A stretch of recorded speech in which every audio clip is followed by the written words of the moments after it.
জামানার নবী দাউদ আলাইহিস সালাম বলতেছেন, ও আমার উম্মতেরা, আমি যদি তোমাদের সামনে বাস্তব একটা পরীক্ষা দেখায়া দেই, তাহলে তোমাদের বিশ্বাস করতে কষ্টকর হবে কিনা? কোন একদিন এদেশের আকাশে কালিমার পতাকা দুলবে, সেদিন সবাই খোদার বিধান পেয়ে দুঃখ বেদনা ভুলবে, সেদিন সবাই খোদার বিধান পেয়ে দুঃখ বেদনা ভুলবে, সেদিন আর হবে না হাহাকার, অন্যায় জুলুম অবিচার, থাকবে না অনাচার, দুর্নীতি খোদাচার, থাকবে না অনাচার, দুর্নীতি খোদাচার, সকলে শান্তিতে থাকবে, সেদিন সবাই খোদার বিধান পেয়ে দুঃখ বেদনা ভুলবে। বিসমিল্লাহির রহমানির রহিম।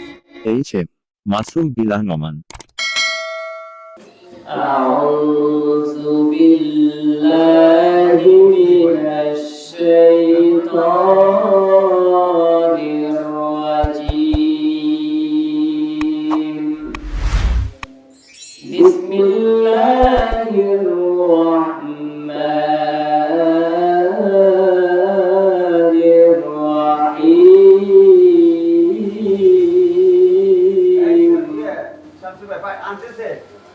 يا داود إنا جعلناك خليفة في الأرض فاحكم بين الناس بالحق صدق الله العظيم। তো দাউদ আলাইহিস সালাম যখন ভাবলো যে আমাকে তো জমিনে খেলাফত দান করেছে রব্বুল আলামিন, সুতরাং আমার কাজ মানুষকে সতর্ক করা, তা'মুরুনা বিল মা'রুফ ওয়া তানহাউনা আনিল মুনকার, মানুষকে সৎ কাজের আদেশ দেওয়া, অসৎ কাজের বাধা দেওয়া, এটা হলো আমার কাজ। তো উনি মানুষের বুঝাইতেছে যে আপনারা যদি আল্লাহ রাব্বুল আলামিনের হুকুম না মানেন, আমি যে আপনাদের কাছে নবী আসছি এটা যদি না মানেন, তাহলে কাল কিয়ামতের কঠিন ময়দানে আপনারা আসামি হয়ে যাবেন, জাহান্নামে হয়ে যাবেন। ইয়া আইয়ুহান নাস কুলু লা ইলাহা ইল্লাল্লাহ তুফলিহুন, হে মানুষ সকলেরা তোমরা সকলেই বলো আল্লাহ ছাড়া কোনো ইলাহা নাই, আল্লাহ ছাড়া কোনো মাবুদ নাই, তুফলিহুন, তোমরা সফলকাম হয়ে যাবে। তো দাউদ আলাইহিস সালাম যখন বলছেন যে কিয়ামতের কঠিন ময়দানে বিচার ফয়সালা হবে, সমস্ত মানুষকে উঠতে হবে সেই দিন, তো এই কথা যখন তার উম্মতের সামনে উনি প্রকাশ করতেছেন, তো অনেক উম্মতেরা বিশ্বাস করলো না কথাটা। কেমনি সম্ভব? এই লক্ষ কোটি কোটি বছর আগে যে মানুষগুলো মারা যায়, আমরা দাফন করি, দাফন করার পরে কবরগুলো আমরা অনেক সময় দেখা যায় কবর ভেঙে যায়, ভেতরে কিছু হাড্ডি পাওয়া যায়, মাংস থাকে না, চামড়া থাকে না, কিছুই থাকে না। তো এই মানুষগুলোকে আল্লাহ কেমনি আবার উঠাবে? জামানার নবী দাউদ আলাইহিস সালাম বলতেছেন, ও আমার উম্মতেরা, আমি যদি তোমাদের সামনে বাস্তব একটা পরীক্ষা দেখায়া দেই, তাহলে তোমাদের বিশ্বাস করতে কষ্টকর হবে কিনা? এই বাস্তব একটা পরীক্ষা তোমাদের সামনে দেখাই দিতে চাই, একটা বাস্তব চিত্র দেখাই দিতে চাই, যে চিত্র তোমরা লক্ষ্য করলে তোমরা অবশ্যই বুঝতে পারবা যে কাল কিয়ামতের কঠিন ময়দানে রব্বুল আলামিন কেমনে আপনাদেরকে উঠাবে আর কেমনে বিচার ফয়সালা করবে, জান্নাত জাহান্নাম দেবে। এখন উম্মতরা বলতেছেন যে নবী দাউদ, আমরা তো অনেকে বিশ্বাস করতেছি কিন্তু মন থেকে বিশ্বাস করতে পারতেছি না। এখন আপনি যদি বাস্তবে একটা পরীক্ষা আমাদের দেখাই দেন, বাস্তবে একটা চিত্র দেখাই দেন, তাহলে বিশ্বাস করতে আমাদের দৃঢ় একটা বিশ্বাস চলে আসবে, একিন চলে আসবে। কারণ একটা মানুষ একটা গল্প যদি বলে, সেটা বিশ্বাস করতে যে কষ্ট হয়, ওই গল্প যদি সে স্বচক্ষে দেখে, বাস্তবে দেখে, তার প্রতি 100% বিশ্বাস চলে আসে। দাউদ আলাইহিস সালাম বলতেন, আমার উম্মতেরা কয়টা দিন অপেক্ষা করো, সামনে ঈদের দিন আসতেছে। ঈদের দিন আমি এই ঈদের নামাজের ময়দানে, ঈদগাহ ময়দানে সমস্ত মানুষের লক্ষ্য করে, সমস্ত মানুষের উদ্দেশ্য করে কিয়ামতের কঠিন ময়দানে আল্লাহ কেমনে বিচার ফয়সালা করবে, কেমনে মৃত ব্যক্তিদেরকে আবার জিন্দা করে উঠাবেন, এই সব কিছুর বাস্তব একটা চিত্র তোমাদের দেখাই দিতে চাই। বলুন সুবহানাল্লাহ। এখন ঈদ আসতে কয়েকদিন বাকি আছে, এর মধ্যে একটা ঘটনা ঘটছে সেই জামানায়। কিতাবের ভিতরে আসছে ওই জামানায় একজন বিধবা মহিলা ছিল। ওই মহিলার একটা যুবক ছেলে ছিল, ছেলেটার বয়স 23-24 বছর হবে। এখন মা এবং ছেলে এত গরিব, এত অসহায়, জায়গা জমি ঘর রোজা কিছুই নাই। জঙ্গলের ভিতরে ছোট্ট একটা কুড়ি ঘর তৈরি করে মা এবং ছেলে দুইজন সেইখানে থাকে। সারাদিন আল্লাহর ইবাদত বন্দেগী করে, সারা রাত তাহাজ্জুদ নামাজ পড়ে কাটিয়ে দেয়। এখন প্রশ্ন আসতে পারে, গরিব মানুষ খায় কি? জঙ্গলের ভিতরে তারা খায় কি? কিতাবের ভিতরে আসছে সারাদিন যখন তারা আল্লাহর ইবাদতের ভিতরে মশগুল থাকে, সারা রাত যখন তাহাজ্জুদ নামাজের ভিতরে তারা মশগুল থাকে, নামাজ শেষ করে ফজরের নামাজ সময় হয়ে যায়, ফজরের আযান হয়ে যায়। ফজরের নামাজ শেষ করার পরে মা এবং ছেলে একত্রিত হয়ে বাইরে বের হয়ে আসে। ঘরের পিছনে তাকিয়ে দেখে একটা আদার বৃক্ষ গাছ, এই গাছে একটা ফল হয় এবং ফলটা খাবার উপযুক্ত হয়ে যায়। কেটে বেড়াচ্ছে আদার বৃক্ষ। আপনাদের বোঝানোর জন্য বলতে পারি আনারস গাছ, আনারস ফল। এই ফলটা গাছে হয় এবং সঙ্গে সঙ্গে এই ফলটা পেকে যায়, খাবার উপযুক্ত হয়ে যায়। মা এবং ছেলে দুইজন ফলটা নিয়ে আসে ঘরের ভিতরে, সুন্দর করে পরিষ্কার করে খাবার উপযুক্ত একটা পরিবেশ করে নিয়ে আসে এবং মা এবং ছেলে দুইজন একত্রিত হয়ে খাবারগুলো খায়। সারাদিন আর কোনো খাবার খাইতে পারে না, খায় না। সারাদিন আবার আল্লাহর ইবাদতের ভিতরে থাকে, আবার সারা রাত তাহাজ্জুদ নামাজ পড়ার পর পরের দিন সকালবেলা দেখে আবার সেই গাছে একটা ফল আসলো, ফলটা পেকে গেছে, খাওয়ার উপযুক্ত হয়ে গেছে। এইভাবে কয়েকটা দিন যখন গত হয়ে গেল, সন্তান বলতেছিল, আমার মা, আল্লাহর জমিনে বিভিন্ন প্রকার নিয়ামত আছে। আম খাইতে একরকম, কাঁঠাল খাইতে ভিন্ন রকম, কলা খাইতে একরকম, লিচু খাইতে অন্যরকম। আমরা আদার বৃক্ষ খাই, এটা খাইতে একরকম, তরমুজ খাইতে অন্যরকম। আল্লাহর এই জমিনের বুকে বিভিন্ন প্রকার ফল, বিভিন্ন প্রকার নিয়ামত, এক একটা খাইতে এক এক রকম। আমরা তো প্রত্যেকদিন আদার বৃক্ষ খাইতেছি, এর স্বাদ আমরা উপভোগ করেছি, কিন্তু অন্য অন্য যে ফলগুলো আছে, নিয়ামতগুলো আছে, সেইগুলো থেকে আমরা বঞ্চিত হয়ে গেছি। ও আমার মা, আমি একটা সিদ্ধান্ত নিয়ে নিয়েছি, আগামীকাল সকালবেলা উঠে আমি বাইরে একটা কাজের জন্য চলে যাবো, একটা চাকরির জন্য চলে যাব। সেখান থেকে কিছু চাকরি করে কিছু টাকা পয়সা উপার্জন করে নিয়ে আসবো। এই উপার্জন করা টাকা দিয়ে আল্লাহর অন্য অন্য নিয়ামতগুলো আমরা কিনে নিয়ে আসবো, সেগুলো আমরা উপভোগ করবো। মা বলতে, বাবা দরকার নেই, আল্লাহ যেটা খাওয়াইতেছে এতেই শুকরিয়া, আলহামদুলিল্লাহ।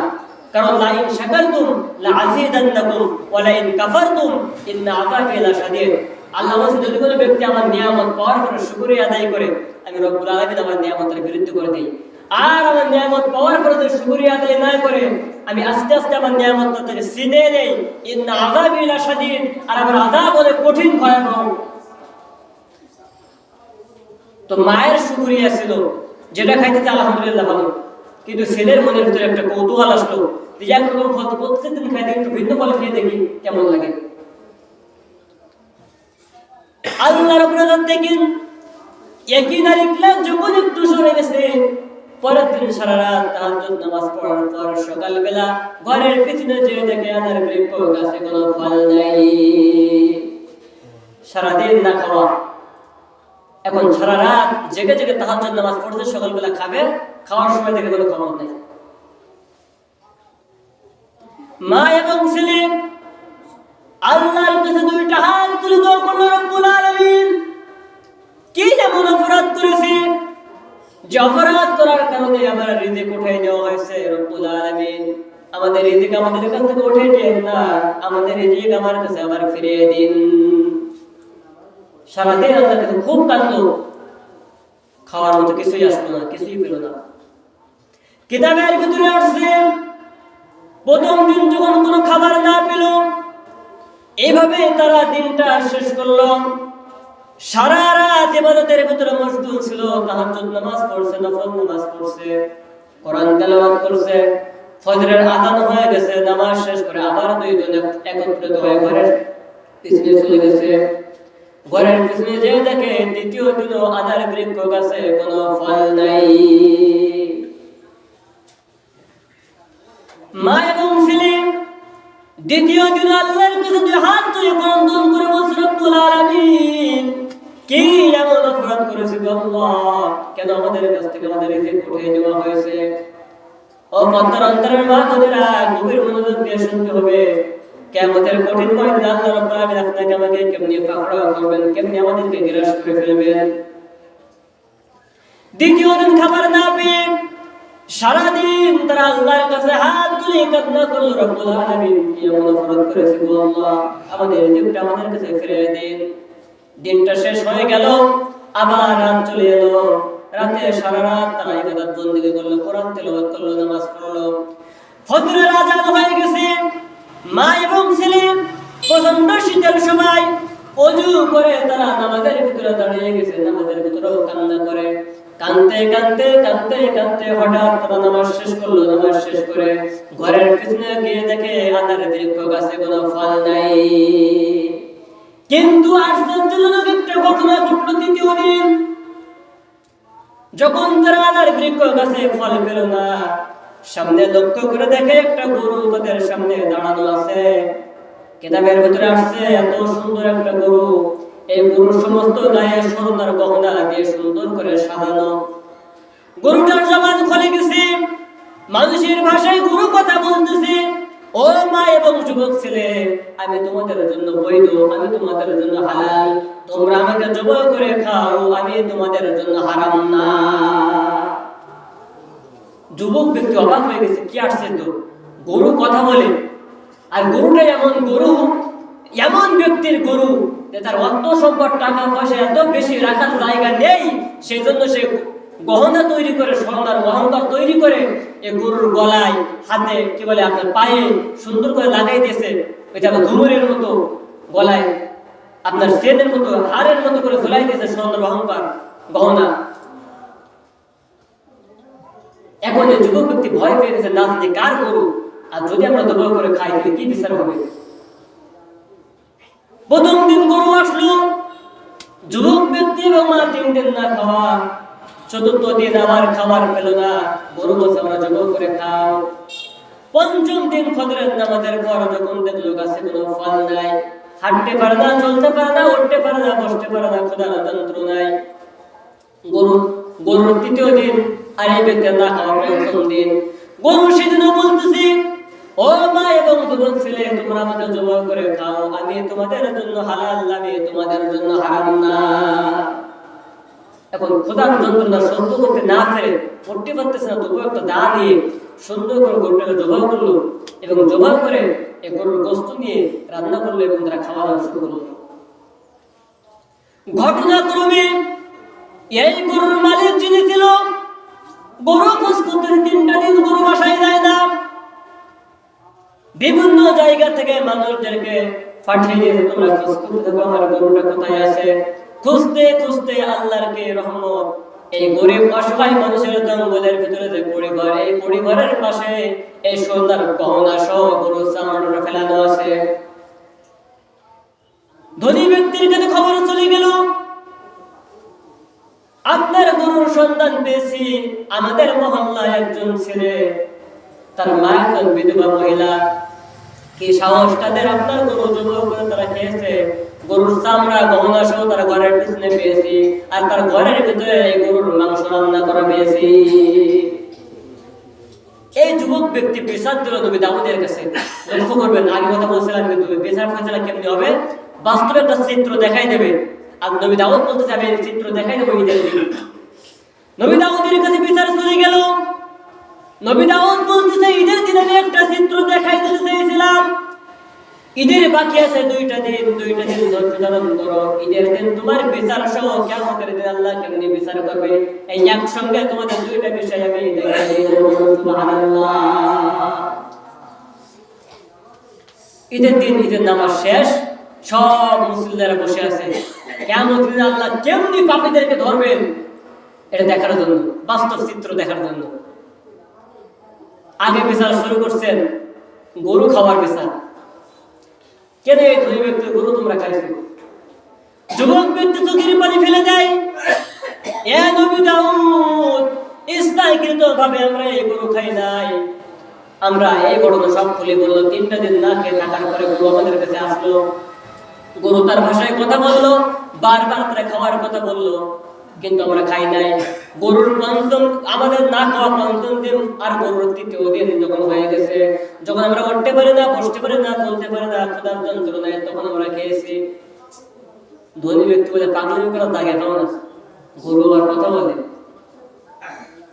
নবী দাউদ বলতেছে, আল্লাহ যদি ইচ্ছা করে পাথরের মধ্য থেকে কথা বলা যায়, রব্বুল আলামিন যদি ইচ্ছা করে গাছের মধ্য থেকে আওয়াজ আসে কথা বলতে পারে। আমরা সকলেই জানি মুসা আলাইহিস সালাম তখন তোর পাহাড়ে আল্লাহর সঙ্গে কথা বলতো, গাছের মধ্য থেকে একটা আওয়াজ চলে আসতো। নবী মুসা বলতো, রব্বুল আলামিন আপনি কোথায়? আসমানে নাকি খেজুর গাছের মধ্যে? আপনি কি গাছ? রব্বি আলামিন আল্লাহ দেখতে চাই। আল্লাহ বলে, লান তারানি, কখনো দেখতে পারবে না। অনেক লম্বা ঘটনা, সেদিকে যাব না। তার মানে হলো, আল্লাহ যদি ইচ্ছা করে গরু কেন একটা জড় বস্তু পাথরের মধ্য থেকে আল্লাহ জবান দিয়ে কথা বলাতে পারেন কি পারে না? অবশ্যই পারে। কিন্তু দাউদ আলাইহিস সালাম এই কথাটা বিশ্বাস করে দিতে পারে না। এক পর্যায়ে বলে, ঠিক আছে খেয়ে তো ফেলছে, এখন তো মারলেও তো এই গরু আর আসবে না, তাই গরু তো তুমি কি চাও? তোমার এই গরুর চামড়া এক পাশে রাখবো, আর এক পাশে স্বর্ণ দেবো, যতগুলো তোমার চামড়ার ওজন, যতগুলো স্বর্ণ হয় এই স্বর্ণ দিয়ে দেবো, তুমি মাফ করে দাও। ধনী ব্যক্তি বলছে, এই কি আপনার বিচার? আমার গরু কেন খেলে এই বিচার চাই? জরিমানা হবে তো পরে। নবী দাউদ বলতেছি, ও ধনী ব্যক্তি, যেহেতু খেয়ে ফেলেছে, তোমার এই গরুর চামড়া সেলাই করো, সেলাই করার পর ওর ভিতরে যতগুলো স্বর্ণপত্র ধরে সবগুলো দিয়ে দেবো, মাফ করে দেবো। বলেন না, ক্ষমা হবে না। আল্লাহর কি কুদরত! ধনী ব্যক্তি যখন বললো ক্ষমা হবে না, এমন সময় জিবরিল আমিন আস্তে আস্তে করে চলে আসলেন।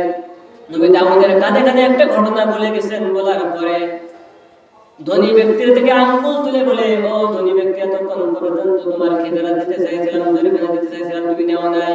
এখন আমি নবী দাউদ সাহেবকে দিয়ে দিলাম, এই গরু তোমার না, গরুর মালিক যে সেই গরু জবাই করে খেয়েছে। ধনী ব্যক্তি বলতেছে, আপনার মাথা ঠিক আছে? পাগলা করে দিয়ে আসতে হবে। গরু আমার এলাকায় সবাই জানে, আমাদের দেশে সবাই জানে আমি একটা ধনী ব্যক্তি, আমার গরু। আপনি বলছেন গরু আমার না, যার গরু সেই খাইছে। এই সমস্ত বিচার করে এইভাবে চলে আপনারা ইসলাম কায়েম করবেন? কেমনি সম্ভব? এবার নবী দাউদ বলতেছে, ও ধনী ব্যক্তি, তুমি কি এখান থেকে 50 বছর আগের ঘটনা ভুলে গেছো? ওই যে যুবক ব্যক্তি এবং বিধবা মহিলা, ওর স্বামী ছিল একজন ধনত্ব ব্যক্তি, একজন ধনী ব্যক্তি। পদ্মান্তরের মা বোনেরা গভীর মনোযোগ দিয়ে শুনবেন। ওই ব্যক্তি ছিল একজন ধনী ব্যক্তি, আর তুমি ছিল ওই ব্যক্তির ওট রাখার জন্য রাখা ছিল তুমি। যখন তুমি ওই মালিকের সঙ্গে মিশর থেকে সিরিয়ায় যাওয়ার জন্য লম্বা সফরে গিয়েছিলে, এই লম্বা সফরের পথে যখন মিশর থেকে সিরিয়ায় যাওয়ার পথে একা একা যখন যাচ্ছিল, তুমি সঙ্গে ছিলে সবার সঙ্গী, হঠাৎ করে এই মালিককে তুমি হত্যা করে ফেলছিলে, হত্যা করে তার উট সামান মাল সামান সব কিছু নিজের বাড়ি নিয়ে আসছিলে এবং তুমি নিজে দখল করে দিয়েছিলে। মনে কি আছে? চুপ হয়ে গেছে, কি ব্যাপার? এই ঘটনা যখন ঘটছে তখন তো দাউদ আলাইহিস সালাম জন্মই গ্রহণ করেনি, জানলো কোথা থেকে? ধনী ব্যক্তি চুপ হয়ে গেছেন, যুবক ব্যক্তি দাঁড়িয়ে গেছেন। নবী দাউদ, আপনি যে কথা বলছেন কথা কি সত্য? কারণ আমি আমার মায়ের কাছ থেকে গল্প শুনেছি, আমার বাবা ছিল ধনী ব্যক্তি। আমাদের এই মহল্লায় 10 জন ব্যক্তি ধনী থাকলে তার ভিতরে আমার বাবা ছিল 1 নম্বর ধনী। আমার বাবা কোথা থেকে মরলো, কেমনি মরলো, অর্থ সম্পদ গেল কোথায়? সব কিছু সামনে পরিষ্কার হয়ে গেছে। আমার বাবা মিশর থেকে সিরিয়ায় যাওয়ার সময় মধ্যবর্তী স্থানে আমার বাবাকে হত্যা করে অর্থ সম্পদ সব নিয়ে গিয়েছিল। এই কথা যখনই শুনলো সঙ্গে সঙ্গে খোলা তরবারি নিয়ে ওই ধনী ব্যক্তিকে, ওই মিথ্যা ধনী ব্যক্তিকে সঙ্গে সঙ্গে হত্যা করে ফেলেছে। এখন অর্থ সম্পদ যা কিছু ছিল সব আবার ফিরিয়ে পেয়েছে। এখন উম্মতরা বলতেছে, নবী দাউদ, বিচার তো আমরা বুঝলাম, কিন্তু কিয়ামত দিন যে আল্লাহ বিচার ফয়সালা করবে কেমনি, পাপীদেরকে কেমনি ধরবে, সেটা তো দেখানো হয় না। নবী দাউদ বলতেছে, বিচার ফয়সালা কেমনি হবে তার বাস্তব একটা চিত্র অলরেডি তোমাদের সামনে প্রকাশ হয়ে গেছে, তোমরা বুঝো নাই। তার কারণ দুনিয়ার বুকে মানুষগুলা নিজের ইচ্ছা মতো চলবে, গুনাহ করবে, মৃত্যুবরণ করার পর সবগুলো তারা অস্বীকার করবে। কিয়ামতের কঠিন ময়দানে এই মানুষগুলো যখন তার পাপের কথা অস্বীকার করবে, এই ধনী ব্যক্তির মতো, আল্লাহ রাব্বুল আলামিন তার আমলনামা এই কিতাব তার হাতে ধরিয়ে দিবেন আর বলবেন, ইকরা কিতাবাকা কাফা বিনাফসিকা আল-ইয়াওমা আলাইকা হাসিবা। পাঠ করো তোমার এই আমলনামা নামক কিতাব, পাঠ করে করে দেখো তোমার আমলনামায় কতটুকু নেক আমল আর কতটুকু বদ আমল আছে। কোন কোন দিন তুমি ফজরের ওয়াক্ত নামাজ সময় হয়ে গেছে না নামাজ পড়ে ঘুমাইছিলে, কোন কোন সময় তোমার রক্ত হয়ে গেছে নামাজ না পড়ে মাঠে কাজ করছিলে, কোন সময় রমজান মাসে রোজা আসলে রোজা না থেকে লুকায় লুকায় খেয়েছিলে, কোন সময় তোমরা পর্দার বিধান না মেনে অন্তরঙ্গ হয়ে রাস্তাঘাটে চলাফেরা করছিলে, কখন তোমরা মিথ্যা কথা বলছিলে, চুরি করেছিলে, ডাকাতি করেছিলে, জিনা করেছিলে, ব্যভিচার করেছিলে, বাড়ির পাশে ঘুরে অসহায় মানুষের রক্ত সম্পদ লুট করেছিলে, আত্মহত্য সম্পদ আত্মসাৎ করেছিলে, সব কিছু প্রকাশ হয়ে যাবে। ওই মানুষগুলো বলবে, রব্বুল আলামিন এইগুলো তো আমরা করি নাই, মিথ্যা, সবগুলো মিথ্যা। এই ধনী ব্যক্তির মতো বলবে সবগুলো মিথ্যা। সেই দিন রব্বুল আলামিন يومئذ تحدث أخبارها بأن ربك أوحى لها يومئذ يصدر الناس أشتاتا ليروا أعمالهم। সঙ্গে সঙ্গে কিয়ামতের কঠিন ময়দানে লক্ষ কোটি কোটি মানুষের সামনে আপনার আমার আমলনামা দিয়ে সুন্দর করে একটা মনিটর তৈরি করা হবে, বিশাল একটা 56 ইঞ্চি মনিটর তৈরি করা হবে। আপনার আমার আমলনামা নামক এই মেমোরি হায়াতে জিন্দেগির আমরা যে হায়াত পেয়েছি, হায়াতগুলো মেমোরিটাকে মনিটরের ভিতরে লাগাই দেওয়া হবে। আপনার জন্ম থেকে মৃত্যু পর্যন্ত কোথায়, কোন জায়গায়, কোন অবস্থায় কোন গুনাহ করেছিলেন সব কিছু হাসরের ময়দানে লক্ষ কোটি কোটি মানুষের সামনে প্রকাশ হয়ে যাবে। দিনের প্রকাশে, রাতের আধারে, অন্ধকারের মধ্যে কোথায় কি করছেন, কোন সময় কোন মহিলাদের নিয়ে পার্কে গিয়ে বিভিন্ন অশ্লীল কাজকর্ম করেছিলেন, কোন সময় কোন স্কুলে গিয়ে লেখাপড়ার নামে বেহায়া কাজ কাম করেছিলেন, কোথায় কোন অবস্থায় কোন গুনাহ করেছিলেন, জিনা করেছো, ব্যভিচার করেছো, মিথ্যা কথা বলছো, তুমি আইন খেলছো, বাড়ির পাশে গরিব অসহায় মানুষ ছিল তার অর্থ সম্পদগুলো কেমনি লুটপাট করে দিয়েছো, বাড়ির পাশে এতিম ফকির মিসকিন যারা ছিল তাদের অর্থ সম্পদ কেমনি লুট করে দিয়েছো, সব কিছু যখন ভিডিওতে দেখানো হবে অস্বীকার করার কোনো সুযোগ নাই। এই যুবক ব্যক্তিও তখন অস্বীকার করতে পারে তাকে মৃত্যুদণ্ড দেওয়া হয়েছিল। কিয়ামতের কঠিন ময়দানে যখন সব মানুষগুলোর সামনে ফাঁস হয়ে যাবে, যখন ভিডিও কল ফাঁস হয়ে যাবে, তখন আর পালানোর কোনো রাস্তা পাবে না। হাসরের ময়দানে সবাই সেদিন বলবে, রব্বুল আলামিন ওয়া ক্বালু রাব্বানা ইন্না আতা'না সাদাতানা ওয়া কুবারানা ফাআদাল্লুনা সাবিলা। রব্বুল আলামিন দোষ শুধু আমার একা না, আমার পিতামাতা, আত্মীয়স্বজন, আমার ময় মুরব্বি যারা ছিল তারা আমার কখনো নামাজের কোনো কথায় আদেশ দেয় নাই। নামাজে পড়তে হবে এটা ফরজ, রোজারে রাখতে হবে এটা ফরজ, পর্দা যে করতে হবে এটা ফরজ, জানতে হবে না। আমার মহল্লায় অনেক বড় বড় বুজুর্গ ছিল, আলেম ওলামা ছিল, আমার মুসলিম ইমাম সাহেব ছিল, হাফেজ সাহেব ছিল, মুফতি সাহেব ছিল, মাওলানা সাহেব ছিল, বিশ্বাস ছিল, সবাই ছিল আমার জামানায়। কিন্তু কেউ কখনো আমাকে বলতো না নামাজের কথা। নামাজ পড়তে হবে, রোজা রাখতে হবে, পর্দা করতে হবে, কেউ তো বলতো না। আজকে আমি একা একা দান দেবে দেবো, তারা দান হইতে পারে। রব্বানা আতিহিম দি'ফাইনি মিনাল আযাব ওয়া লানহুম লা'নান কাবীরা। সুতরাং আমার সে অনুসরণকারী যারা আছে তাদের আমার সামনে নিয়ে আসো, পদদলিত করবো, তাদের গুলিতে মারবো, লাথি মারবো, তাদের সঙ্গে একসঙ্গে জাহান্নামে যাবো। কারণ তারা আমার শেখাবে না, আমি মূর্খ মানুষ, আমার শেখাবে না, আজকে তারা জান্নাতে যাবে, আমি জাহান্নামে যাবো, হতে পারে না।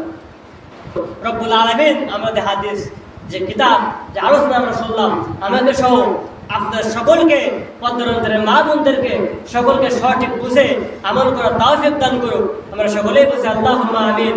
ওয়া আখিরু দাওয়ানা আনিল হামদুলিল্লাহি রাব্বিল আলামিন। আসসালামু আলাইকুম ওয়া রাহমাতুল্লাহি ওয়া বারাকাতুহু।